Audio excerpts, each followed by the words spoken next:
Darmer.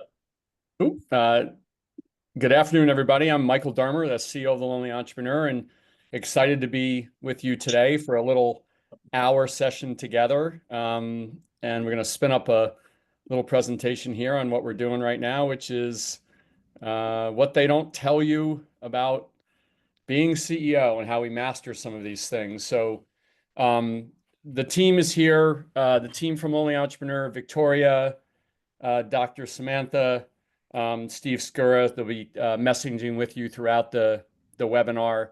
And like I said before, what this webinar is about is the things they don't tell you about being CEO and some of these hidden challenges that you most overcome and master along the way. We're going to have a Q&A at the end, where everybody will have an opportunity to ask questions. So we're going to kind of plow through and hopefully give you something that you'll be able to apply to your business. Just a little bit about Lonely Entrepreneur for those of you who don't know. We're really here to help people, turn their passion into success, as we like to say, and we do that with two solutions. One is our learning community, which is a one-stop shop for entrepreneurs, and our one-on-one consulting practice called Sidekick, which we'll talk about a little bit later. And that's what Lonely Entrepreneur does. So, what we're talking about here today is, what are these kind of things that as CEOs of growing companies that we need to know and understand that a lot of times they don't tell us when they put, CEO on our desk, right? And whether you think yourself as a founder or a CEO, these are all things that we encounter, that we have to manage that frankly isn't in the brochure, as they like to say. So I'm going to kind of give us a list of what those things are. I'm going to go through each of these in a little bit of detail. And then obviously, as we said before, everybody will have an opportunity to ask questions about them. First is, the difference between being a founder and a CEO. When I mentioned what I just said, hey, you're a founder or CEO, you said, well, aren't they the same things? And we'll learn a little bit about how understanding what those differences are really makes a difference. Secondly, is just the harsh reality that no one cares as much as you do, and what are the implications of that, and how do you manage it? Third, and something that people really struggle with, which is um, doing everything isn't dedication, it's actually bad leadership. And we'll explain that when you're kind of digging in, doing everything while you think you're helping the business, in a lot of ways, it's a sign that you have to kind of evolve some of your leadership skills. Next, as we like to say, everyone sucks unless you set them up to succeed. So you'll see at early stages of companies, there's a lot you need to do to help everybody else be successful. And if you don't, you face a lot of challenges in the CEO as leader of a business. Next is, the balance between ego and humility, and how acknowledging what you don't know is sometimes very counterintuitive, but also very much a blessing. Um, Next is, if it all revolves around you, or as we like to call here at Lonely Entrepreneur, you're the sun in the solar system, just how much that limits the potential of your business. And then finally, that process, which we also often don't think about rather, when it comes to growing companies, is actually not a dirty word. It's actually something that's quite enabling of the progress for your business. So let's get into it. Okay, so let's start with the difference between being a founder and a CEO. And, a lot of times people don't know the difference, don't know there is a difference. And I think it's super important to understand that the role that you play as founder is super, super important. And if you think of it as, I have to evolve into being a CEO, and they are not the same things, and understanding what those are, it helps you lead your company forward. So when you're going from the 1 million to 2 million to 5 million to 10 million and you evolve, right? You have to act and behave differently, okay? And you have to develop a different set of skills. So let's start with the founder. We all know that the founder is oftentimes the primary evangelist, right? We're the one that's singing the song about the solution or service that we're bringing to the table, why it's different, why it's important, why there's demand for it, why there's need. And what usually goes with that is the product or service visionary, the one that can package up and see, right, the product or the service in a way that other people can't see it. Okay, as many of you know about my background, we started the first company in the United States to reward people for being healthy. There were lots and lots of reward programs at the time. We just applied it to healthcare, right? And so you have to be the evangelist for this. You have to show the vision for applying to rewards for healthcare. You're also the main salesperson, right? You're the one that has to be out there in the beginning closing deals, right? Whether it be with customers or with investors or whatever it may be, and even with employees. And you are the cheerleader. You are the enthusiast that when something doesn't have juice and doesn't have momentum, you're the one that has to bring oxygen to that. And those roles are incredibly important roles, right? They're the connective tissue that actually brings something to life. But then when you get to the point where, you're growing a little bit or you have more resources or you've raised more money or you're looking to take the next step, your job has to change. And nobody ever tells you this when you found a company, right? And what does it have to change to? It changes to a lot of these things that bring kind of structure and foundation to your company. First of all, you have to become a planner, right? What that means is, okay, if I'm going to hit a financial goal, what is that goal? What's the plan to get the goal? What market are we going to go after? And how do we discipline to that plan, right? Not just go chase energy, right? But go to say, I'm going to target customers whose names start with the letter B, and how do I put a plan with that, right? What goes with that is goal setting. Number two, how do I actually set very specific goals, right? Because you could say we could reward for any type of behavior, and that's the type of things you say in the beginning. But then when you get down to I only have a certain amount of resources for sales and marketing, I actually have to have a plan and a goal. What goes with that is you become the master communicator because you know the message better than everybody, right?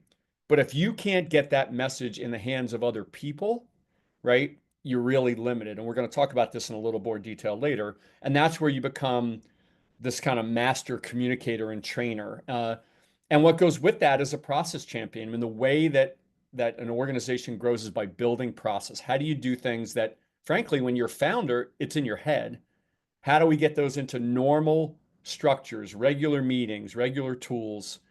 And that goes side by side, and hand in hand with performance management, right? How do we get people with goals, right? As we like to say, people, process, and metrics, right?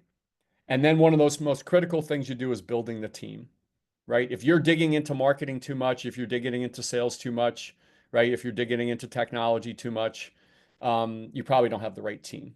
Okay. Now, given all that, you're still the key customer guy or gal, right? You're always going to be maintaining those most critical customer relationships while you do all these things, right? But you have to think about, what are the skills? If I'm somebody that's more visionary and idea, how do I transition? Or frankly, maybe even bring somebody else that has these complementary skills to yours. Okay. There's a lot in what it means to be a CEO. All of these things are skills that you develop over time. If you find yourself in that, three, four, five, whatever $1 million business, and you're like, I don't feel like I have the structures, I don't feel like I have scalability. Like these are the types of things that actually help that make that happen. Okay. Um, Next, uh, no one cares as much as you do. And this is something that you just don't get at times, right? You see the vision, you're excited by it, right? You understand where it's going, and you don't really understand why everybody doesn't do the same thing. And you don't really understand at times why people don't dig in the way you dig in. Remember, for you, this is like having a child in many cases. And I know that when I left my law career as an M&A lawyer in New York, where we used to work to midnight every night, when I started my healthcare company, I was like, I don't understand why the $30,000 a year fulfillment people don't work till midnight. Like you're mental, like you just don't get it. That everybody doesn't think about it with the same level of intensity as you do. And so you have to, first and foremost, you have to accept it. You have to accept that no one cares as much as you do. You also have to accept that no one's ever going to sell it like you do because you know all the ins and outs and the ups and the downs of what makes it work. You know how to naturally respond to customer objections. I mean, just because you've lived it and you've breathed it. So what does that mean? Number one, accept that. what you can't do, and we're going to talk about this later, is you're like, I'm the only one that can make the pizza. It doesn't work, right? Even though nobody else will sell it like you will. So what does that mean? That means, and you see in the second check mark here, you have to implement the process and the tools to bring your knowledge to the sales and marketing process, right? So if there's something you say in every single meeting, right? Um, get that in a one pager, right? Get that in a slide, get that on your website, like implement it into tools and then start to use those tools regularly, right? Reinforce the messages that you use because you know it so intimately. Okay? And what you also have to do is to understand that the intensity or the caring that you have for it that would make you run through a wall, right, is not an actionable metric. Like that is not something you can foist onto others because it's not their baby. Now, if you get a great team, it will become part of their baby. And if they own equity, it will become part of the baby, but never the same way as it will with you. And so what you have to do is not worry about and say, they're not as intense about it, they don't as care about it as much. What you have to do is establish goals that represent the intensity that you think it should have. If you think that the level of intensity and effort and caring should be reflected in a sales goal, right? Which instead of selling 10 bananas, you think should be 15 bananas, right? Then set it at 15 bananas. Let the metrics that you set reflect the intensity you think it should have. Now, don't get me wrong, they can't be unreasonable. Okay. But if you set those the example of 15 bananas, that should reflect the level of caring and intensity with an acknowledgement. No one's ever going to do it with the same level of intensity that you're doing it. Okay. And if you accept that, it really will help you. Okay.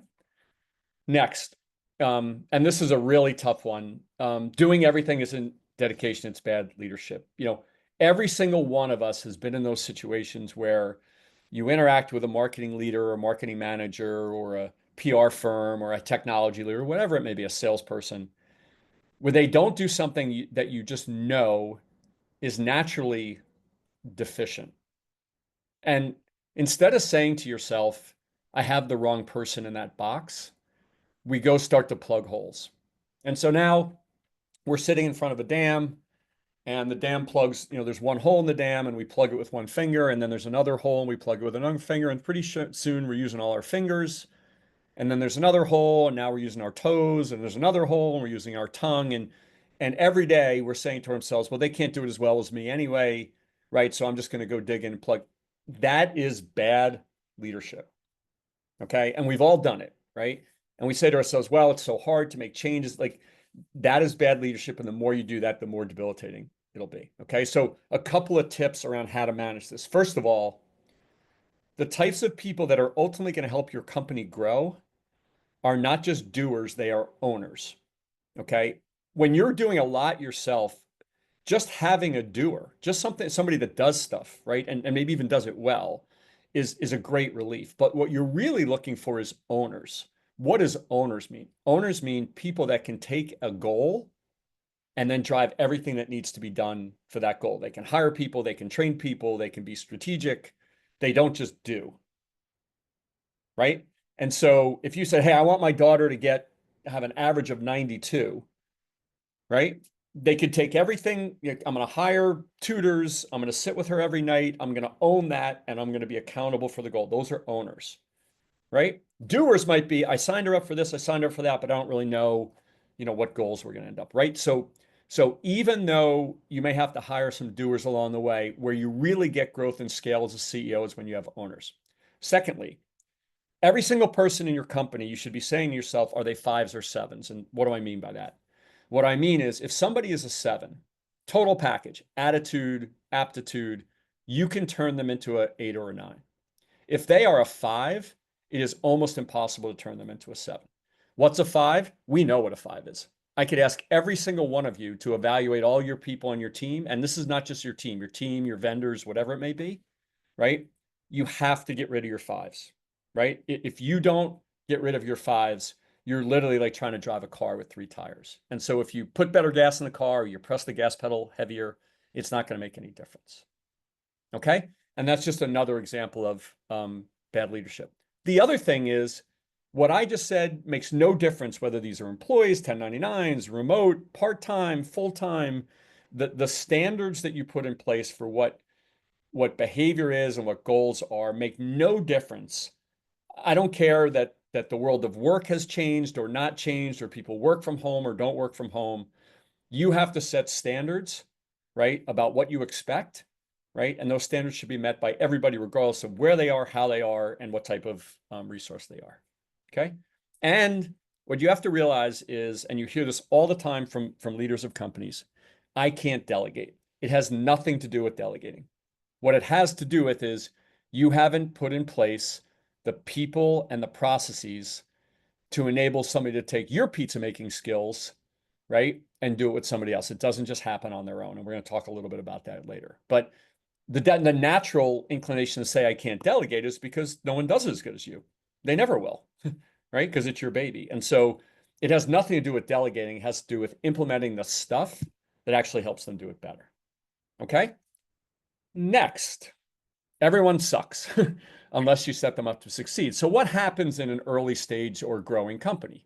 We've got our kind of band of misfits. We have our intern, we have our advisor, we have our person that's working just for equity, we have somebody else that are working for below market salary. Like we rarely, except if we've raised a lot of money in the beginning, we rarely get to go out and say, I just hired, 11 people from Apple and they're all kick-ass people and going to go. But like a lot of people are working for, below market or strange market structures. And so if you have the expectation that they're just going to all go do their thing, you're going to walk away going, man, everybody sucks. And that's not the job of you as the CEO. The job is to say, okay, I've got a finite amount of resources. I've got somebody on my board of advisors. Okay, well, I know that this person is really good at financial management. Awesome. How many hours do I have? I have 10 hours a month, right? Terrific. I'm going to pick a project that can be done in 10 hours a month where this person's going to be accountable for those 10 hours. So then you're not going to say, I got this financial guy on my board and they didn't do this and they didn't do that. You're going to be able to say, no, everybody doesn't suck. I've set them all up for success because I've lined them up to, what's their pay? How many hours have they given? How can I hold them accountable? Because you need every resource to operate most effectively. Okay, this is different from when you're bigger, you have your management team, CFO's a CFO, and they should handle all this stuff. But in the early stages as CEO, right, you've got to set them up for success, or you're definitely going to have the feeling that, as we say here, everybody sucks. And we've all had those moments, right? But realize that the more we set them up for success, right, just like setting the right goals and regular process and all of those things, the greater opportunity that you have for those resources to perform at their maximum. Okay. Ego and humility.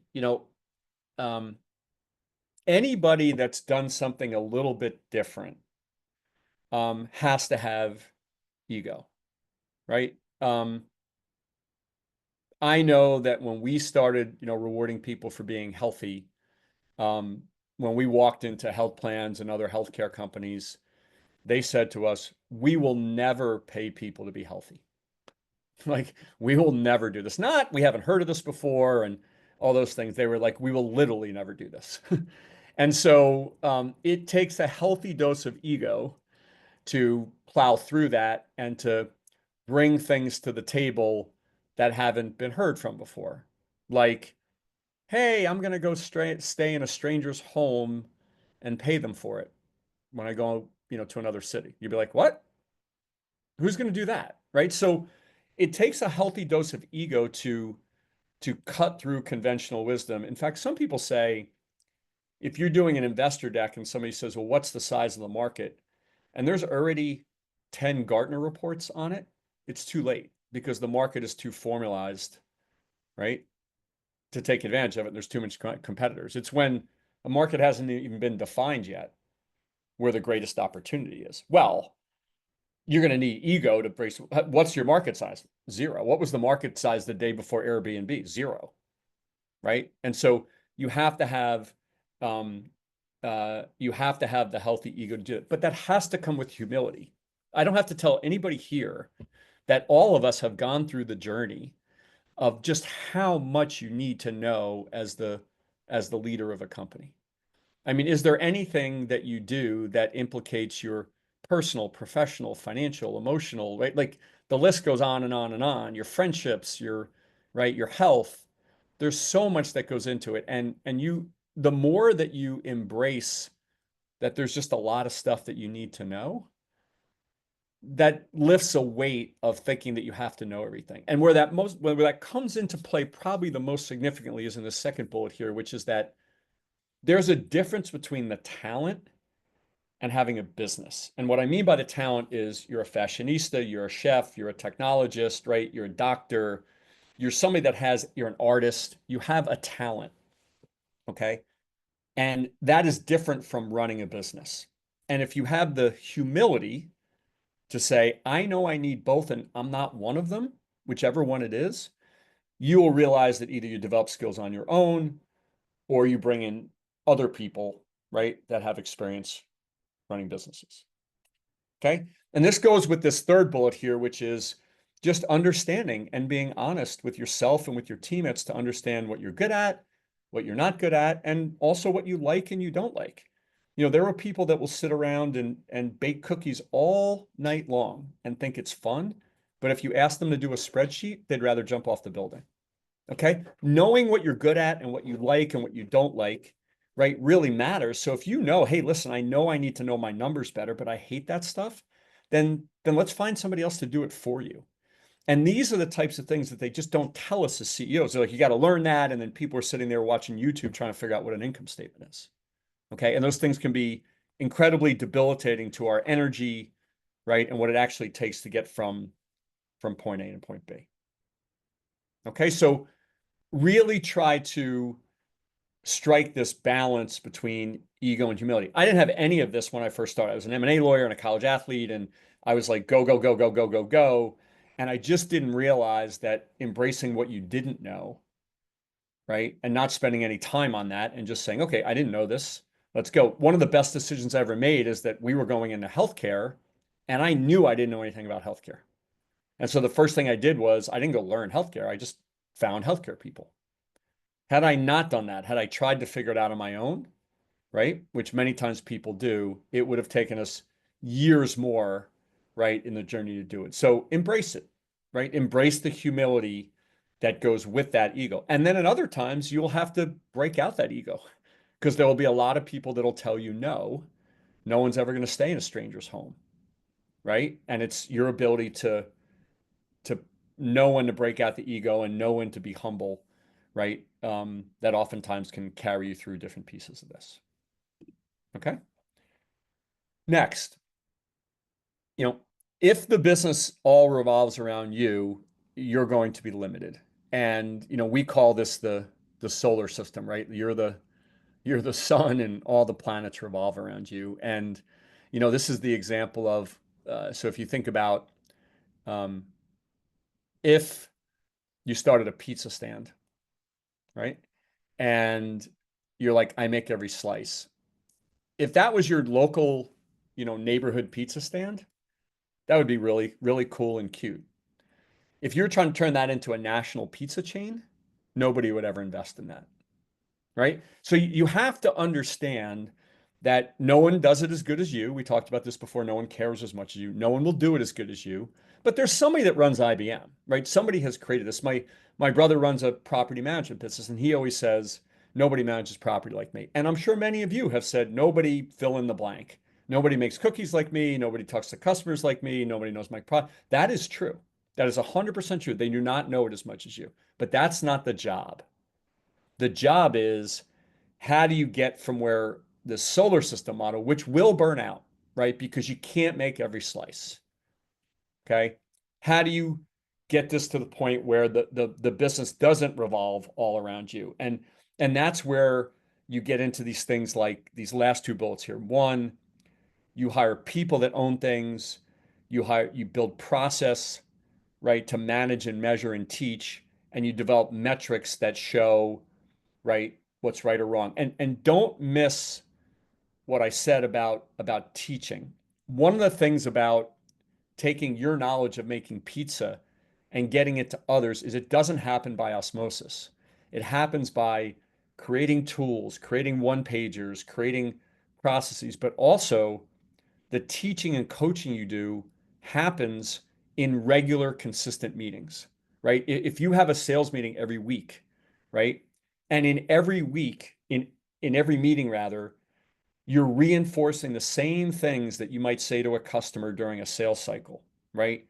It eventually will start to take hold. And if you happen to also build a one pager, for example, that reflects that same message, then you are imparting your special knowledge that you've developed over time into your organization. And that's part of what being a CEO is. Many times people say, you know what, if I just hire the right director of sales, they'll get all this. It doesn't work that way.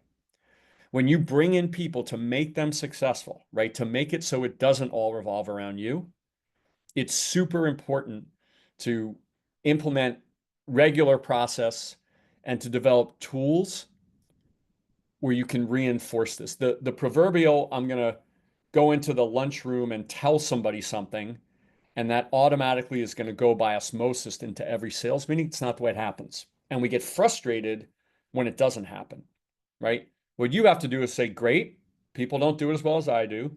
How do I get this into the ecosystem? I build tools and I, through regular process, reinforce the messages, right, uh, that make a difference in customer life cycles or investor meetings or whatever it may be. We've all been there where we've brought somebody in of talent and they haven't succeeded and they weren't able to grab the kind of special sauce that you know, and that's on us, right? Remember, you're doing something different, right? When you're doing something different, you're only going to know that connective tissue. So if you expect somebody to come in from the outside, it's not going to work. You know, if you ever heard Steve Jobs talk about when they first brought in senior outside executives, he was like, it was a disaster. And these were really, really smart, accomplished people, right? So just say to yourself, you know, if I want to get to the point where it doesn't revolve around me, where I have a real org chart, right? I've got to put in place tools and processes into repeatable structures that allow me to bring that special know-how and that special wisdom to life.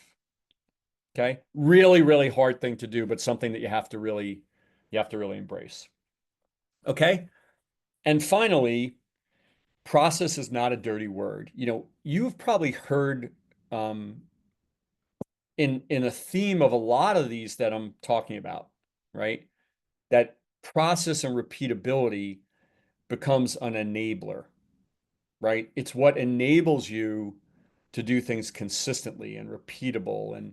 And you know, the analogy that's always stuck with me is, you know, if you commute to work and you drive to work the same way every day, it gets pretty easy to figure out the traffic patterns and the weather patterns and what time to go and what not to go. Imagine if you had to go to work a different way every day, right? You're making it up every time. You're not going to do it as well. You're going to make mistakes, right? You're going to be late on occasion. That's what process enables you to do. What process enables you to do, don't think of it as, well, process is only for IBM. No, quite the opposite. In fact, you could argue that in an early stage venture, when you have 11 people, you don't have all the structures that a large company have, right? You don't have as defined roles, you don't have the right compensation structures, you don't have all the right goals. And so regular and consistent process is incredibly important to being able to accomplish your goals. You may not even have, in many cases, a leader of a group, right? Let's say you're trying to hit. I know for us, you know, we were trying to price deals for health plans, and nobody had ever done what we had done before, so nobody knew how to price it. And the pricing conversations were these like slew of emails and text messages back and forth between sales and product and finance. And finally, we just had a weekly pricing meeting. And every week we went to that meeting and finance came prepared and marketing came prepared and sales came prepared. And we started to do that consistently. And then it just got easier and easier. right? And all that was a little process, right? And sometimes people will say, well, process, having another meeting just takes time. Take my example. Emails flowing back and forth all day long, incredibly distracting, no doubt taking more than the hour it took a week to do pricing meetings, right? But now we just boiled it down into an hour, and that hour was organized and focused and structured, right? And if we didn't have 100 deals to price, if we had one, the meeting might have lasted 10 minutes. But because we lack structure, right, in early stages, we have to be able to build regular and consistent process to make sure that the most important things that we're doing get done. Otherwise, whether it's launching a website or where this happens a lot in money raising. In money raising, there's all this stuff that has to happen, right? You have to build decks, you have to build financials, you have to build data rooms, you have to build FAQs, you have to reach out to investors, right? You have to manage third parties. If you don't have structure for that, really hard to do well.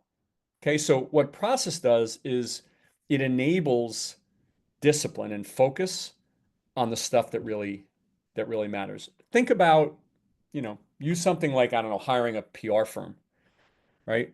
And getting into a meeting every week with a PR firm with their goals, measuring against their goals, right?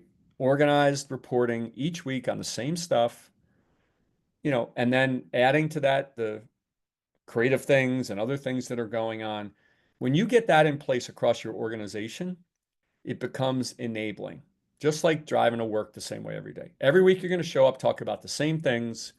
You're going to figure out what's working, what's not working. You're going to realize the people that are really achieving and not achieving, right? And you'll also realize when people are underperforming. Okay. Even as you see in this last boot, meetings with yourself. Sounds completely ridiculous, right? But you're busy throughout the day, right? You got a million things going on. You don't have all the structures you need.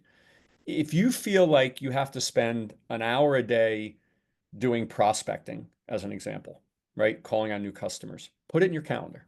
Literally put it in your calendar, right? I know for me, when we were getting started, I thought that one of the things that we should do is really call the most senior leadership of the health plans in the country and say, listen, everybody's going to need to have reward programs, and if you don't have it, you're going to fall behind. And so every single day at 6:30 at night, I had in my calendar, and I would spend a half hour and call and leave more voicemails back in the day when you had voicemails on the desks of or on the phones of CEOs of large companies, because I wanted to call them after they were no longer in the office. I wanted either them or their assistants to get it first thing in the morning, and I wanted the message to be clear and concise. And so I literally had a meeting with myself um, every single day during the weekdays to be able to do this, to make sure that it got done.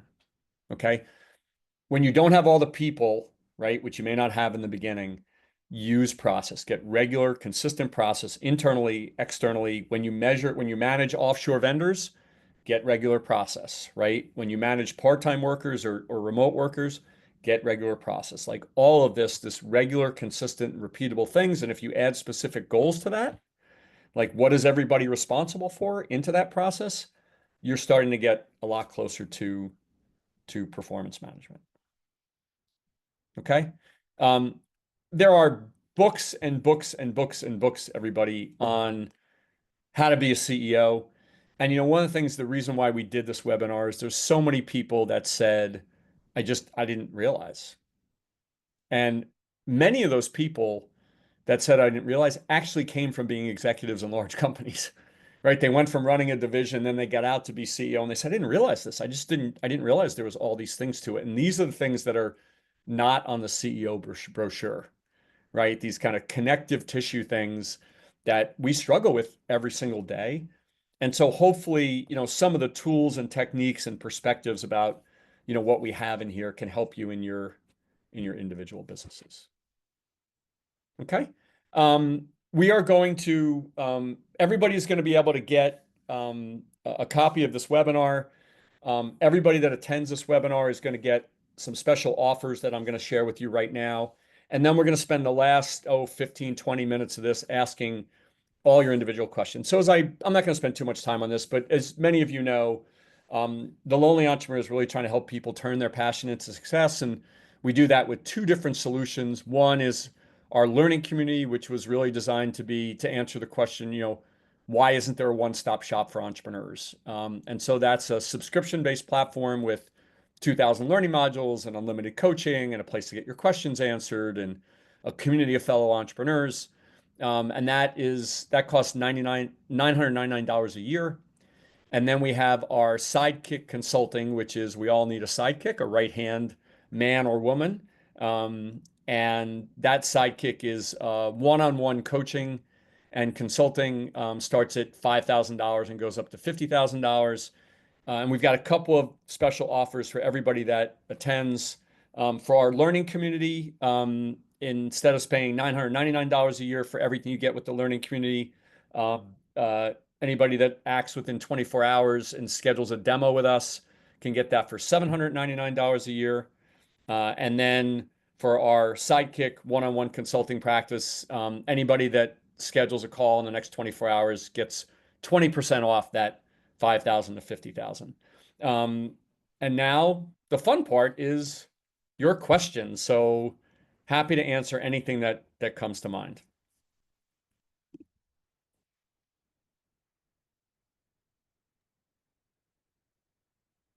All right, so I see a couple of JD Perry, you have your hand up. I don't know if that was, oh.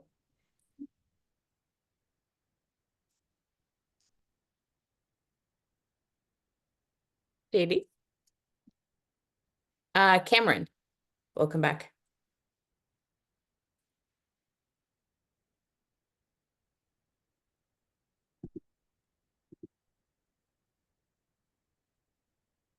No worries, JD. Cameron, I see your hand up. Not sure if they're on mute.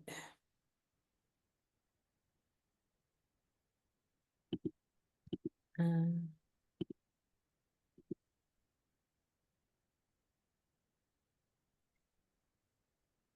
TLE team, can you guys see if they're people are on mute? Yes, thanks.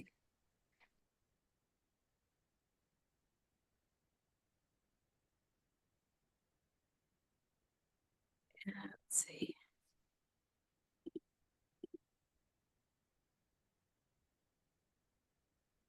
All right, while we're Looks like Jimmy has a question.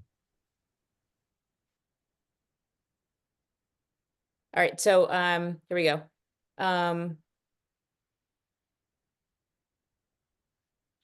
All right, Jimmy, regarding my poll response, if I sign up for psychic consulting, how would you deal with the issue curriculum wise if I paid the maximum fee of 50K per year for psychic consulting and possible consulting with you, if possible? All right, and then Dan has another question. Explain the 5,000 consulting plan. How many hours per year is that? Yeah, so on the side, I'll answer the second first. So we've got different package levels. So the 5,000 is 15 hours. And then the bigger package, you get more hours and a better hourly rate. As far as the consulting per year, we'll take that offline and talk to you about it, about exactly what you need. And it's just the packages range. It's all based on the number of hours and the hourly rate, depending on what you need. You can definitely click the link for a free discovery call and they can go over how many hours that would be. Yeah. Okay. Another You're all- question from Shelby. Should every for-profit have a board of advisors or should there be a board of directors? Well, by law, here I'm going to put the QR I should have mentioned. Here is the QR code for Sidekick, and I'll flip back and forth between that and the learning community, so you can just scan that QR code. So by law, for a for-profit entity, for a corporation, you have to have a board of directors. When you form a company, a board of directors comes with it.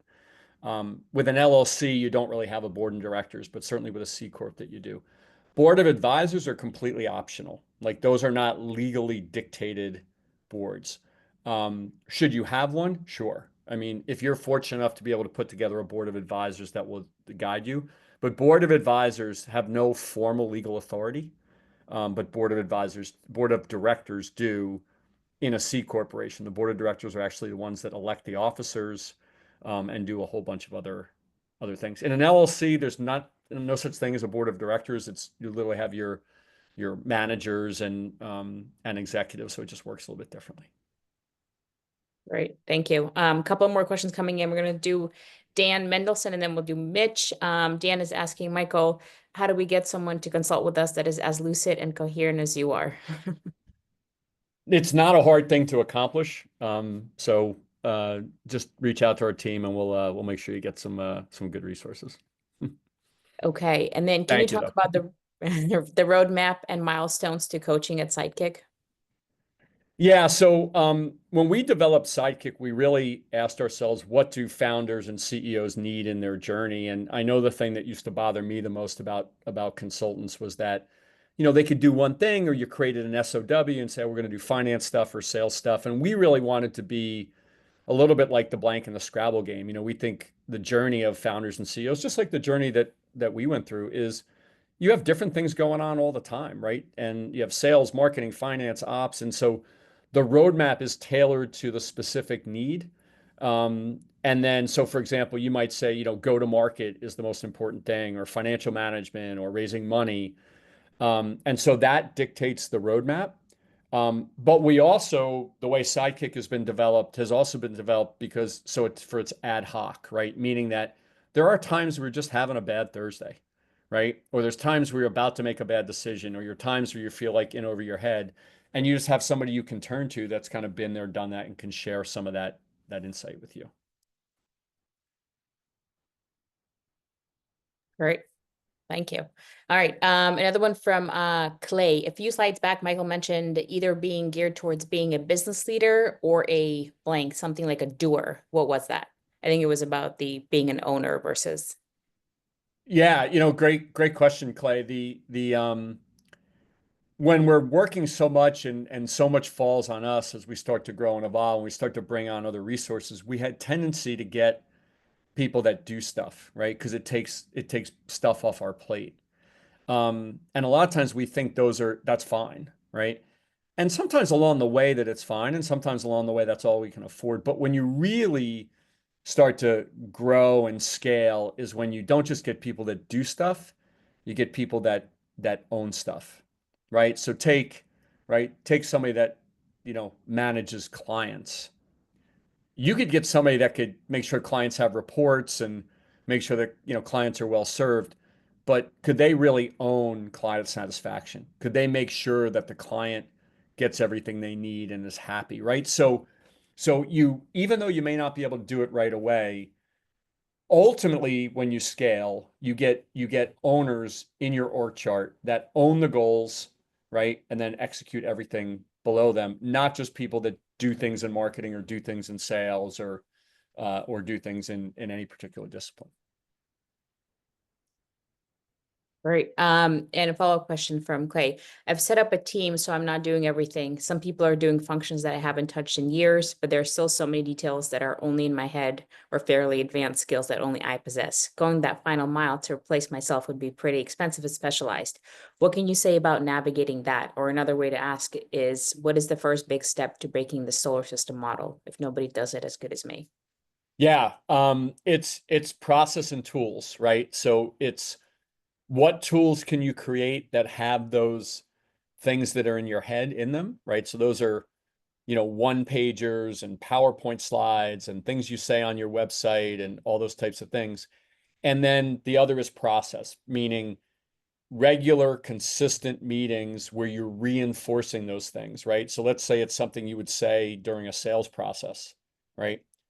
Hopefully that's on your one pager, but then when you have meetings week after week, right, you try to impart your knowledge and your wisdom through the repeated consistency of the process in the meetings. And that's what gets the organization to start to do it. And when you get bigger, like I know in my healthcare company, we created a whole knowledge management group where that group was really designed to take all the special sauce and get it out into a larger growing organization. So simple answer is process and tools.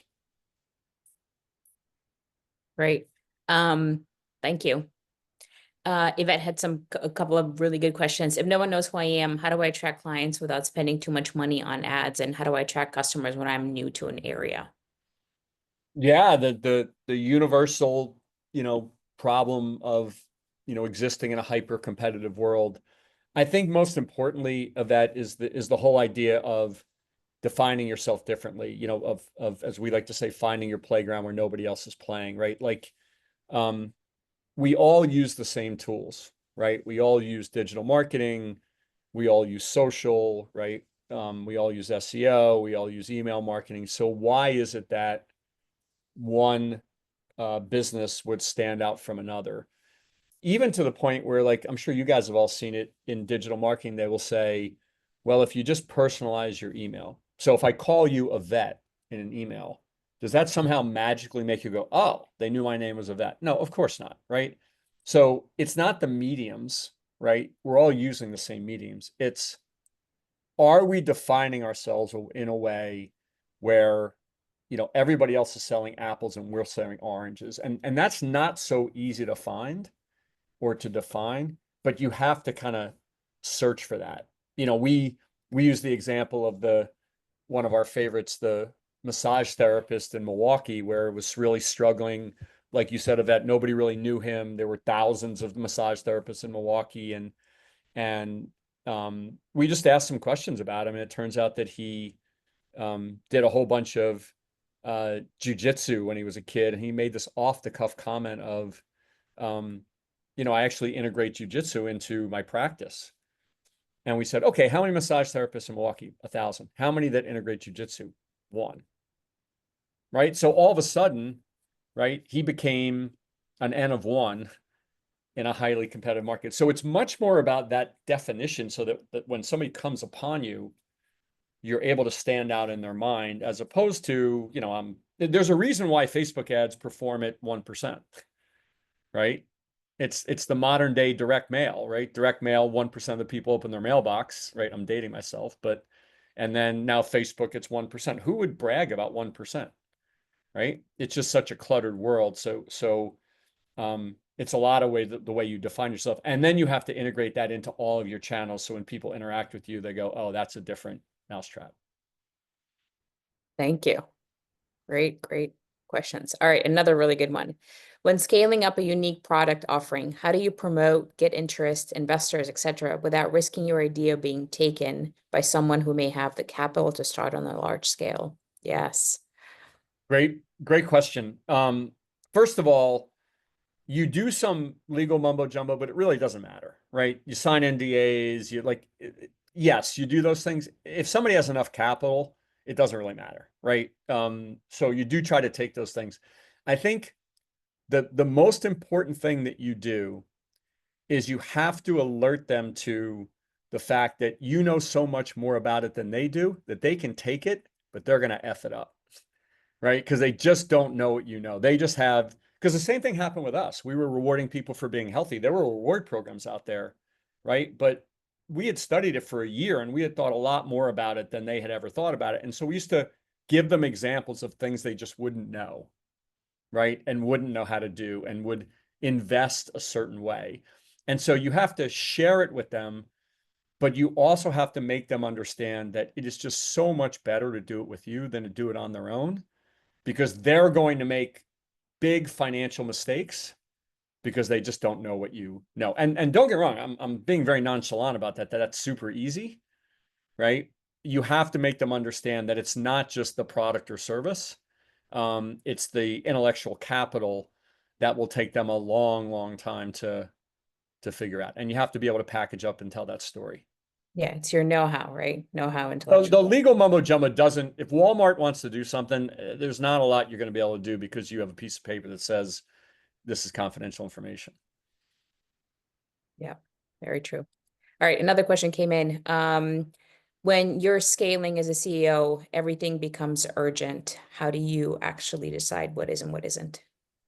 Everything doesn't become urgent. It only is urgent if you let it be urgent. So when you sit down, like IBM at the end of every year when it does strategic planning, doesn't do everything, right? It says, I have this much resources, or I have this goal. This is the resources I need. I mean, you're identifying some of the things about the difference between being a founder or CEO. Founder says, I got to do everything. A CEO says, okay, I've got limited resources, or if I want to grow the business to 25 million, I got to go raise this money because my plan says I need this much sales, this much marketing, this much finance, this much IT to be able to do it. So your job, remember what we said before, you become strategic planner. Strategic planner picks the goals and objectives that are the most important and aligns resources to those goals and objectives. And those priorities are the ones that get capital, resource, attention, repeatable process, right? And the ones that are still have to be done, but take a lesser priority, get less resources, less regular process to be able to do it. And you have to set up the structure for the most important things that you get a lot of process and a lot of resources and a lot of repeatability. And then the secondary things that get some of that process that I talked about, but just less of it. Thank you. Great. Another question. Companies in growth mode, and I understand the doers versus owners. I can't afford the owners. What are some of the creative ways that I can attract top talent when I can't necessarily pay for it? Yeah, it's a great point. Everybody is in the position where they can't always afford everything they need unless they've hired raised money where they can hire the folks that they need. There may have to be steps along the way where you get doers. One of the most important things about what I said there is just knowing the difference. It's not necessarily that you can get all owners in the beginning because it's hard to get owners. Owners are expensive. But if you don't know the difference between the two and you continue to invest in somebody as your company grows that is a doer, you end up with that, what we saw on the other slide, which is, doing everything isn't dedication, it's bad leadership. So just knowing that, hey, listen, I can't afford it, I'm just going to do, but eventually I need a director of operations that can really own, right? That's one thing, really important, and knowing the difference. Secondly is sometimes you can go part-time. Sometimes you can get an advisor that has done the job, let's say a CFO, and could spend 10 hours a month in your company and guide a doer, right? So it's not going to turn a doer into an owner, but somebody that's been a CFO that knows what needs to be done can say to a doer, do these specific things because this is what the company actually needs, when that doer wouldn't actually know necessarily what that needed to be. Okay. And those are different ways that you can kind of unlock it. But the biggest mistake is just thinking that the doers are the owners, just because now all of a sudden we get a bunch of bandwidth and it doesn't work out that way. Gotcha. That's great. Jimmy, I see your question, but I think that's probably better answered in a follow-up so we can kind of get into your specific things. So I see it. I just wanted to tell you that we see, and we'll get to you. Michael, another quick question. How do you balance and deal with constant pressure of being a CEO on a personal and professional level? It's a great question. I think that, somebody said one time at a conference I was at that founders and CEOs have to be less obsessed. And I couldn't disagree more. Obsession is the glue and the connective tissue that keeps it all together and that keeps it moving forward. And so you say to yourself, how do you deal with the stresses? Two things come to mind. Number one, while you're being obsessed, you have to have your releases, right? Every single day you should have a release, whatever it is for you. And that release could be working out, yoga, spending time with your kids, watching a movie, listening to music. Every single day, right? You have to have a release that allows you to bring the obsession, the intensity you need. Also, you need to teach yourself to sleep well, right? Close your eyes for 30 minutes in the middle of the afternoon, get 8 hours one day a week, right? These are all things that will help you perform. And then frankly, a lot of the things we're talking about here, I know the things that really used to cause a lot of strain for me is when I didn't have this regular and consistent process, right? Like when I had regular and consistent process, I felt like I could quote unquote manage. I felt like I knew I was going to show up every Tuesday at 10 a.m. and deal with marketing, right? or deal with sales. And when I didn't have that, it felt haphazard, right? It felt like the solar system. And that really is something that can be wearing. So the more structure you get in place, even if you don't have the right people, okay, the more it will help you. But the other thing is the 5-7 things. You leave 5s in place, and I'm sure everybody's going through their head going, yeah, I got a couple of 5s. But if you leave 5s in place, it's very, very hard not to feel like you're running in quicksand every day.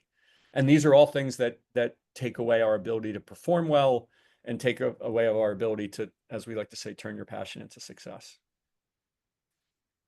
Wonderful. And that brings us to our hour. Great discussion. Thank you everybody for attending, for listening. Hopefully you have some really good insights and, kind of walkaways. As we said, we will follow up with a replay for the webinar. You have the links here in the chat, and the QR codes that we passed it. Please schedule your one-on-one calls. And if you have obviously any follow-up questions, we're here. Steve will send out a follow-up email and you'll have a way to get in touch with us. Michael, thank you again for the great discussion, great questions and answers. Thank you, everybody. Thanks, everybody. Have a great rest of your day. Thanks, everyone.